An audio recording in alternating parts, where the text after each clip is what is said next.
नमस्कार। आज हम अवकाश ग्रहण यानी निवृत्ति और मृत्यु के लेखांकन की स्थिति में जीवन बीमा पॉलिसी के संबंध में चर्चा करेंगे।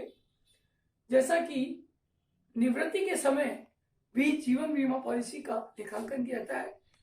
वास्तव में जीवन बीमा पॉलिसी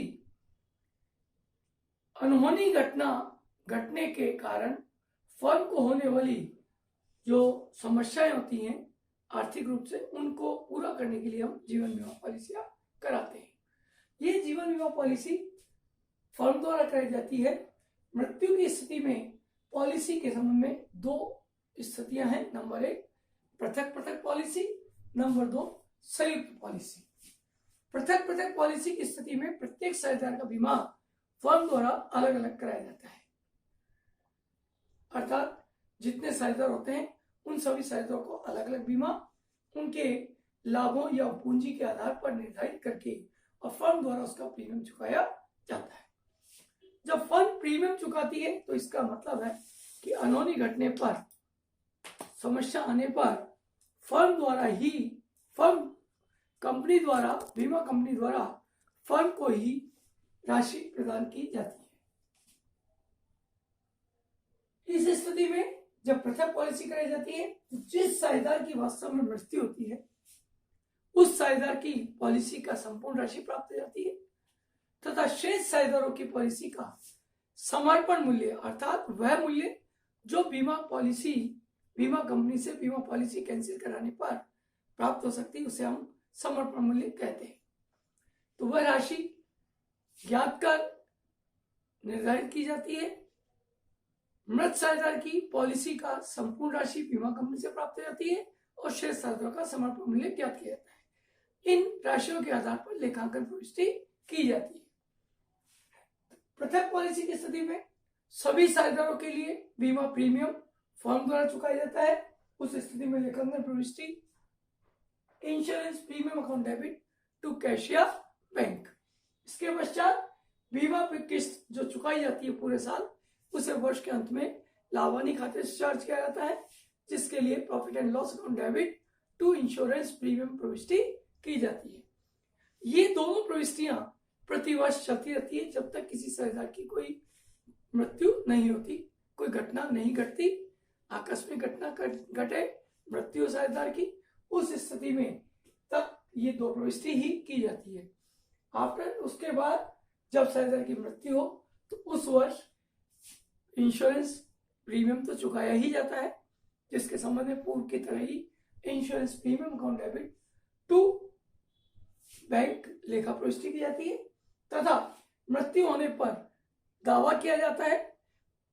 कुछ स्थितियों में दावे की प्रविष्टि नहीं की जाती।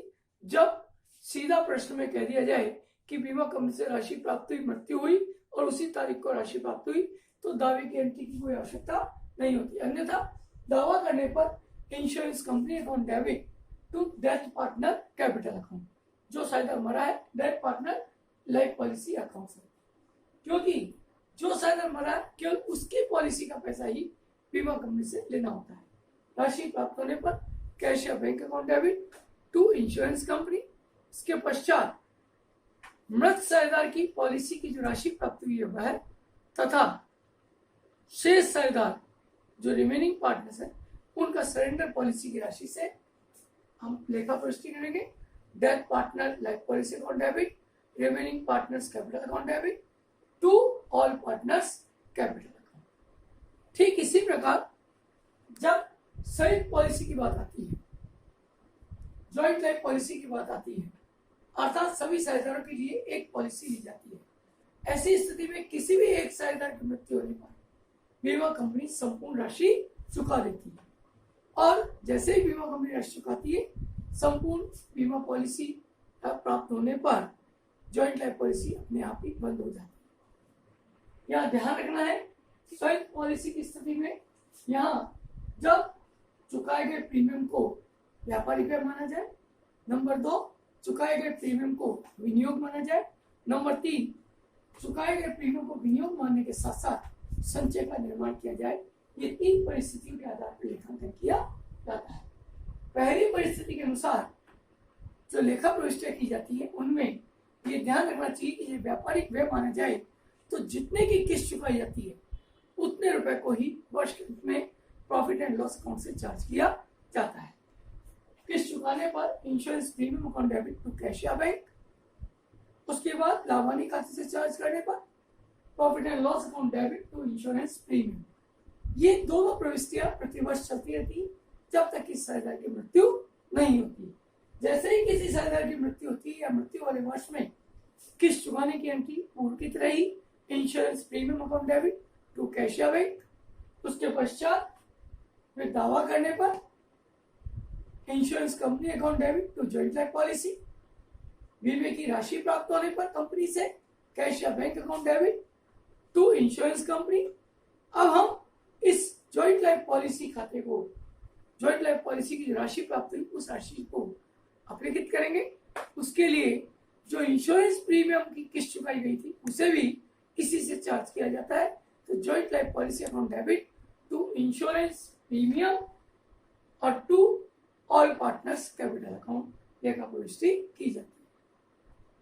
संयुक्त पॉलिसी की स्थिति में भी पॉइंट है हमारा, जब चुकाई गई प्रीमियम को विनियोग माना जाए।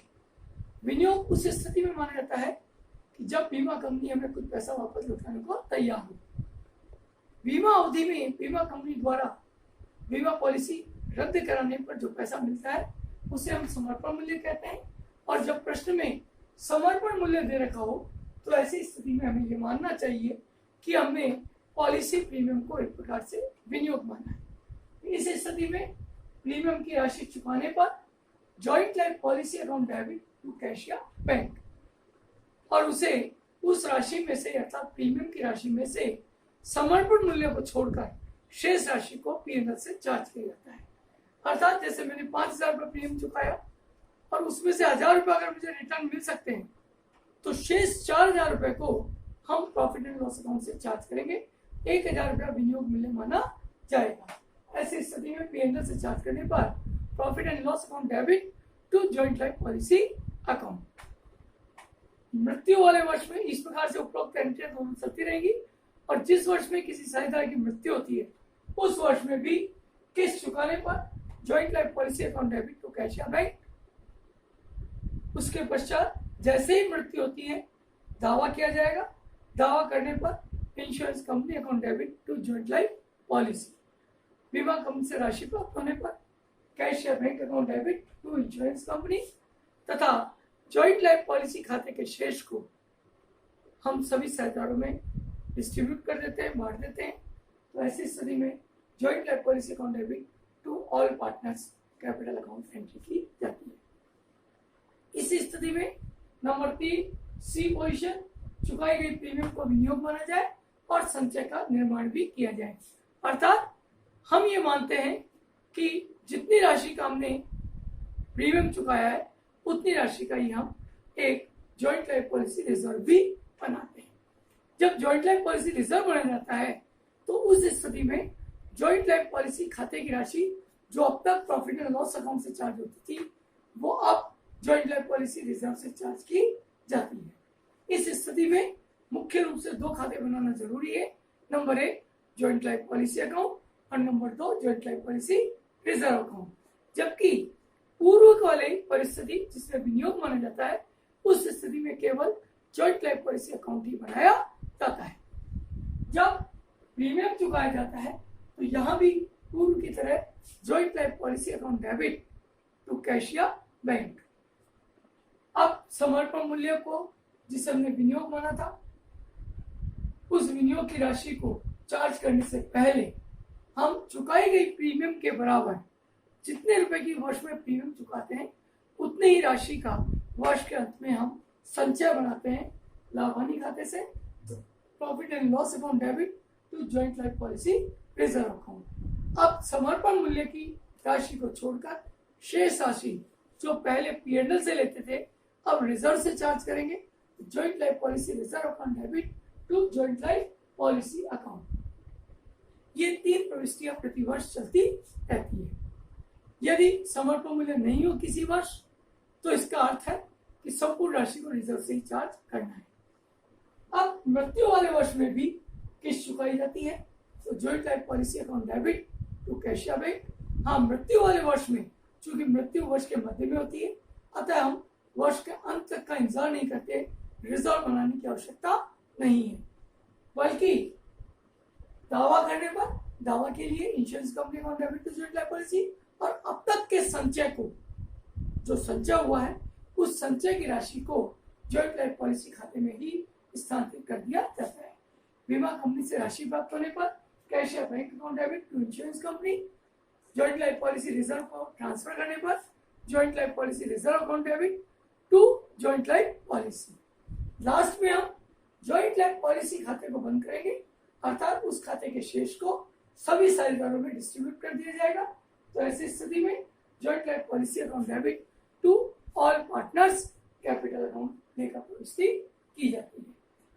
यह ध्यान रखना है कि जब व्यापारी व्यय माना जाए तो इंश्योरेंस प्रीमियम चुकाने पर इंश्योरेंस प्रीमियम वर्ड लिखते हैं। जॉइंट लाइफ पॉलिसी शब्द भी काम में ले सकते हैं, लेकिन मुख्य रूप से इंश्योरेंस प्रीमियम ही किया जाता है।